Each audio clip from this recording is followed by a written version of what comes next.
प्रिय विद्यार्थियों, नमस्कार।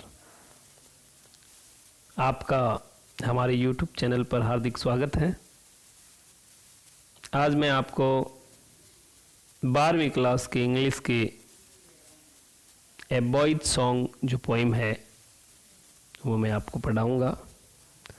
जैसा कि आप स्क्रीन पे देख पा रहे हैं, रेनबो बुक में lesson number 13 a boy's song Wilfred Wilson Gibson के द्वारा ये रचित है। 3 स्टैंजा में विभाजित ये पोइम। सबसे पहले मैं आपको ये पोइम रीड करके सुनाता हूँ। मैं इस पोइम को रिसाइट कर रहा हूँ और आप सभी, आपके पास जो बुक है उसमें आप ध्यान से देखिए अथवा स्क्रीन पर आप ध्यान से देखिए। Because I set no snare, but leave them flying free. All the birds of the air belong to me. From the blue tit on the slough to the eagle on the height, uncaged they come and go for my delight. And so, the sunward way, I soar on the eagle's wings, and in my heart all day the blue tit sings. उम्मीद है कि आपने प्रत्येक शब्द को ध्यान से सुना होगा। अब मैं इस पोइम के जो डिफ़िकल्ट वर्ड है उनको एक्सप्लेन करना चाहूँगा। तो अब देखिएगा, पहले स्टेंजा में SET सेट एक मीनिंग दे रखा है। सेट का मतलब होता है लगाना, सेट करना, बिछाना, और लिव माने छोड़ना, और उसके बाद में बिलोंग का मतलब होता है संबंधित। ब्लू टिट एक छोटा पक्षी होता है, और स्लो का अर्थ होता है झाड़ी, बुश छोटी झाड़ी होती है।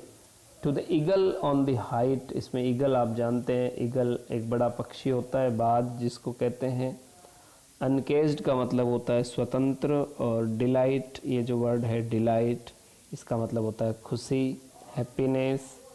और सनवार्ड वे का मतलब होता है सूर्य की तरफ। और सोर, SOAR, सोर का मतलब होता है उड़ना। विंग्स मन होते हैं पंख। तो इस प्रकार इस पोइम के हमने जो डिफ़िकल्ट वर्ड है उनको मैंने आपको बताया। अब हम इस पोइम का line to line Hindi translation और इसका एक्सप्लेनेशन करेंगे। लेकिन उससे पहले हम इस पोइम का जो अबाउट द पोइम है वो पढ़ेंगे। प्रिय विद्यार्थियों, आप सभी अपनी बुक में जो इस पोइम के जस्ट नीचे अबाउट द पोइम दिया हुआ है उसको आप एक बार देखिएगा। ऊपर वाली जो लाइनें दे रखी है वो इस पोइट के बारे में है। जैसा कि लिखा हुआ है, Wilfred Wilson Gibson was born at Hexham in England in 1878. Wilfrid Wilson Gibson का जन्म हैक्सहैम इंग्लैंड में 1878 में हुआ था। He was a good friend of the famous poet Rupert Brooke. वह रूपर्ट ब्रूक जो एक प्रसिद्ध कवि थे उनके अच्छे मित्र थे। The poem A Boy's Song appeared in his first verse called Mountain Cover, brought out in 1902. A Boy's Song जो पोइम है वो उनकी जो फर्स्ट वर्स है, उनकी जो पहली कविता थी जिसका नाम था माउंटेन कवर, उसमें छपी और brought out in 1902, इसका मतलब 1902 में ये दुनिया के सामने आई। गिब्सन डेड इन 1962 और गिब्सन की 1962 में मृत्यु हो गई। तो ये संक्षिप्त सा परिचय था हमारे पोइट का। अब जो नीचे वाला स्टैंजा जो पैराग्राफ दिया हुआ है उसमें इस पोइम की क्या थीम है, इस पोइम में क्या बात कवि कहना चाहता है, इसका क्या मीनिंग है, ये सारी चीज़ें शॉर्ट रूप में यहाँ दी हुई है। तो कृपया ध्यान दीजिए। The poem is about nature's precious gift of freedom to all its inhabitants. Like man, birds are also important manifestations of life that add to the beauty of nature and joy of humanity only when they are allowed to fly free in the open air and the vast expanses of the limitless sky. The poem expresses the poet's feelings of intense joy, which spring from his realization that all birds uncaged and free to fly from place to place, from the green trees to the bright skies, belong to him, because he does not set traps and cage them. The poet successfully establishes an emotional bond with the birds and thus shows a tendency towards empathy. अब मैं आपको line to line इसका हिंदी अनुवाद बताता हूँ, ध्यान दीजिएगा. The poem is about nature's precious gift of freedom to all its inhabitants. The poem मन कविता, is मन है, about मन बारे में, natures यानी प्रकृति के, precious मन मूल्यवान कीमती, gift मन उपहार, of freedom मन स्वतंत्रता, to all मन सभी, its मन इसके, और inhabitant मन होता है निवासी.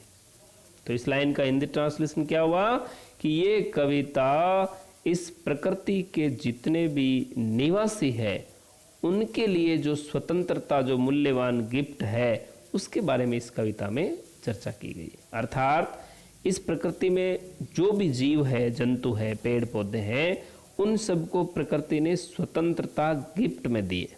यानी स्वतंत्रता सभी का जन्मसिद्ध अधिकार है और उसी स्वतंत्रता के बारे में इस पोइम में चर्चा की गई है. स्वतंत्रता सभी का अधिकार है. लाइक मैन, मनुष्य की तरह. Birds are also important manifestation of life. Like man, मनुष्य की तरह. बर्ड्स मन पक्षी, आर मन है, ऑल्सो मन भी, इंपॉर्टेंट मन महत्वपूर्ण, मैनिफेस्टेशन यानी प्रमाण, ऑफ लाइफ मन जीवन का. यहां कवि कहता है कि मनुष्य की तरह पक्षी भी जीवन का महत्वपूर्ण प्रमाण है, अर्थात उनके अंदर भी जीवन है. That add to the beauty of nature. और ये पक्षी क्या करते हैं? एड मन वृद्धि करते हैं, जोड़ते हैं. किस चीज की वृद्धि करते हैं? द ब्यूटी ऑफ नेचर, प्रकृति की सुंदरता में वृद्धि करते हैं. और क्या करते हैं? And Joy of humanity. Humanity मन मानवता, मानवता की जॉय मन खुशी को बढ़ाते हैं. कब बढ़ाते हैं भाई? When they are allowed to fly free in the open air. जब इन पक्षियों को अलाउड मन अनुमति दी जाती है फ्लाई मन उड़ने की, इन द ओपन एयर मन खुली हवा में, and the vast expenses, vast मन विशाल, एक्सपेंसिज मन विस्तार, फैलाव, ऑफ लिमिटलेस स्काई. लिमिटलेस यानी असीमित, जिसकी कोई सीमा नहीं हो. पूरी लाइन का एक साथ हिंदी अनुवाद सुनिएगा. लाइक से पढ़ रहा हूं. Like man, birds are also important manifestation of life that add to the beauty of nature and joy of humanity only when they are allowed to fly free in the open air and the vast expanses of the limitless sky. मनुष्य की तरह पक्षी भी जीवन का महत्वपूर्ण प्रमाण है, जो कि प्रकृति की सुंदरता और मानवता की खुशी की वृद्धि करते हैं केवल तभी जब उन्हें खुली हवा में और विशाल असीमित आसमान के विस्तार में स्वतंत्रता से उड़ने की अनुमति दी जाए. कवि कहता है कि इन पक्षियों को यदि खुले आसमान में उड़ने दिया जाए, खुली हवा में उड़ने दिया जाए, तब ये पक्षी प्रकृति की सुंदरता भी बढ़ाएंगे और मानवता की खुशियां भी बढ़ाएंगे. आगे लिखा है, the poem expresses the poets feeling of intense Joy. The poem मन कविता, एक्सप्रेसेस मन व्यक्त करती है. क्या व्यक्त करती है? द पोइट्स फीलिंग, कवि की भावनाएं, ऑफ इंटेंस मन अत्यधिक जॉय मन खुशी। इस कविता में कवि की अत्यधिक खुशी की भावनाओं को व्यक्त किया गया है, विच स्प्रिंग फ्रॉम हिज रियलाइजेशन। और ये जो उसकी भावनाएं हैं वो स्प्रिंग मन उछलती है, उमड़ती है, फ्रॉम हिज रियलाइजेशन, उसकी रियलाइजेशन में उसको पता चलता है, कवि को पता चलता है किस बात का, दैट ऑल बर्ड्स अनकेज्ड, कि सभी पक्षी अनकेज्ड मन स्वतंत्र है, एंड फ्री टू फ्लाई, उड़ने के लिए स्वतंत्र है, फ्रॉम प्लेस टू प्लेस, एक स्थान से दूसरे स्थान, फ्रॉम द ग्रीन ट्रीज, हरे भरे पेड़ों से लेकर, टू द ब्राइट स्काईज, चमकीले आसमान तक उड़ने वाले सभी पक्षी बिलोंग टू हिम, उससे संबंधित है। कवि क्या कहता है कि आसमान में उड़ने वाले सभी पक्षी, हरे भरे पेड़ों से लेकर खुले आसमान तक उड़ने वाले सभी पक्षी बिलोंग टू हिम, उससे संबंधित है, उसके हैं। बिकॉज, क्योंकि he does not set traps, वो कोई जाल नहीं बिछाता, ट्रैप मन होता है जाल, एंड कैच देम, और उनको पिंजरे में नहीं पकड़ता, इसलिए सारे पक्षी उसके हैं। The poet successfully establishes, the poet successfully establishes, कवि सफलतापूर्वक स्थापित करता है, establish स्थापित करता है, क्या स्थापित करता है, an emotional bond, एक भावनात्मक रिश्ता, with the birds, पक्षियों के साथ, and thus, और इस प्रकार, shows मन दिखाता है, and tendency मन एक प्रवृत्ति, टुवार्ड्स एम्पैथी, एम्पैथी का मतलब होता है समानुभूति, और इस प्रकार कवि इस कविता में समानुभूति की प्रवृत्ति का दिखाता है और पक्षियों के साथ एक भावनात्मक रिश्ते की स्थापना करता है। बिल्कुल, समानुभूति का मतलब यही है, जो हम अपने प्रति सोचते हैं, अगर हम अपने प्रति अच्छा सोचते हैं तो हमें दूसरों के प्रति भी वही सोच रखनी चाहिए। तो हमें पक्षियों को, जैसे हम अपने दर्द को, दुख को, सुख को महसूस करते हैं, वैसे हमें ये मानकर चलना चाहिए कि जो बर्ड्स है, बर्ड्स आर ऑल्सो सेंसिटिव, वो भी बिल्कुल सेंसिटिव होते हैं, संवेदनशील होते हैं, उनकी भी स्वतंत्रता है, उनका भी अपना अधिकार है। ये प्रकृति किसी एक जीव की नहीं है, केवल प्रकृति पर मनुष्य का आधिपत्य नहीं है, ये प्रकृति सभी जीवों की है। इस बात का इस पोइम में मैसेज दिया गया है, संदेश दिया गया है। तो उम्मीद है कि अबाउट द पोइम जो हमने पढ़ा है वो आपको समझ में आया होगा। अब हम जो ये पोइम का जो मुख्य हमारी जो पोइम है उसका stanza wise line to line हम हिंदी ट्रांसलेशन और एक्सप्लेनेशन करेंगे। तो अब आप चलिए पोइम में। प्रिय विद्यार्थियों, देखिए पहला स्टैंजा, कवि क्या कहता है, because I set no snare, क्योंकि आई मन में, ये मैं कौन है, खुद कवि है। Because I set no snare, क्योंकि मैं कोई जाल नहीं बिछाता, स्नेयर मीन्स जाल, फंदा। कवि कहता है कि मैं कोई जाल नहीं बिछाता, but leave them flying free, बल्कि मैं उनको स्वतंत्रता से उड़ने के लिए छोड़ देता हूँ। All the birds of the air, इसलिए हवा में उड़ने वाले सभी पक्षी बिलोंग टू मी, मुझसे संबंधित है। दो बातें इसमें बताई गई है। कवि कहता है कि all the bird of the air, all the birds of the air, हवा में उड़ने वाले समस्त पक्षी बिलोंग टू मी, मेरे हैं, मुझसे संबंधित है। क्यों है?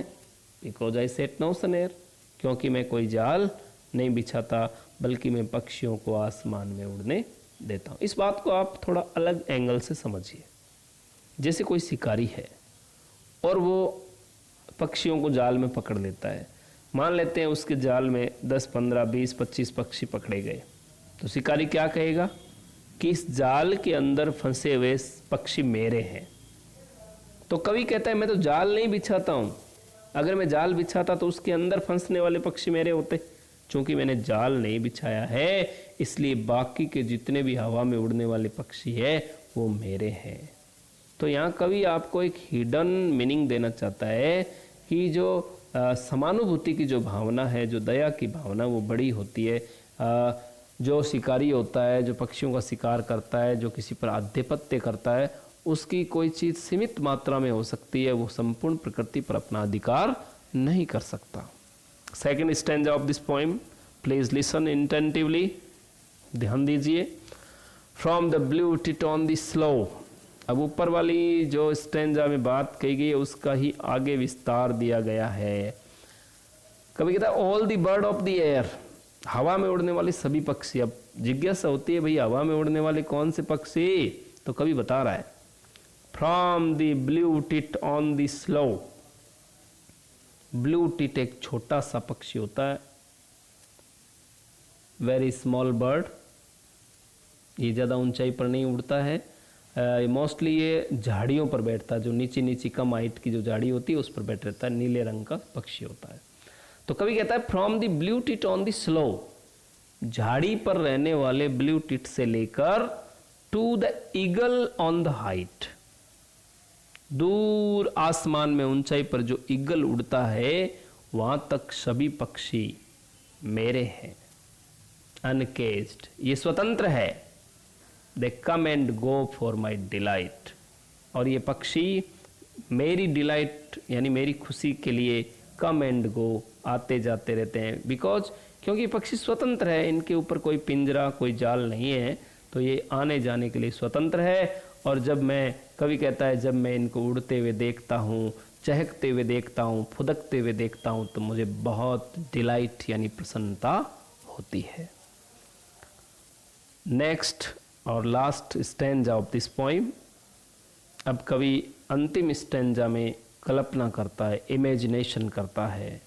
कवि बहुत आनंदित है, उत्साह में है। पक्षियों की स्वतंत्रता की खुशी को अपनी इन 4 लाइनों से कवि कैसे व्यक्त करता है, जरा ध्यान से सुनिएगा। कवि कहता है एंड सो द सनवार्ड वे, कवि कहता है इसलिए कभी कभी मैं सनवार्ड वे, सूर्य की तरफ, आई सोर, मैं उड़ान भरता हूँ, ऑन ईगल्स विंग्स, बाज के पंखों पर बैठकर मुझे ऐसा लगता है मैं सुदूर सूर्य की तरफ उड़ान भरता हूँ।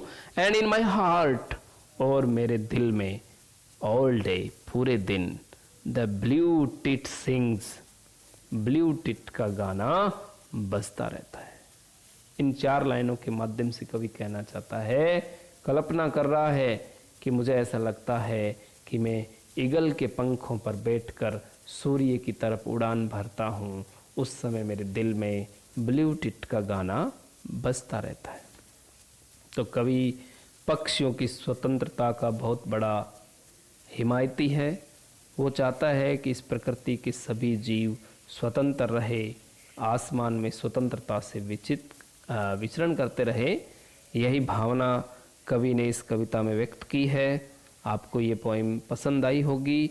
इस पोइम के नीचे जो डिस्क्रिप्शन दिया हुआ है, मैं आपको इस पोइम के जो डिफ़िकल्ट वर्ड है उनकी एक PDF फाइल वहाँ दे दूँगा, आप लिंक से डाउनलोड कर सकते हैं। और इस पोइम का जो सेकंड पार्ट में वीडियो जारी करूँगा, उसमें इस पोइम के प्रत्येक स्टेंजा में जितने भी क्वेश्चन आंसर बनते हैं, इस पोइम की राइम स्कीम है, डिफ़िकल्ट वर्ड है, स्टेंजा बाई स्टेंजा जितने भी प्रश्न बनते हैं, उन सभी प्रश्नों पर मैं इसी पोइम के सेकंड पार्ट में चर्चा करूँगा। धन्यवाद। जय हिंद।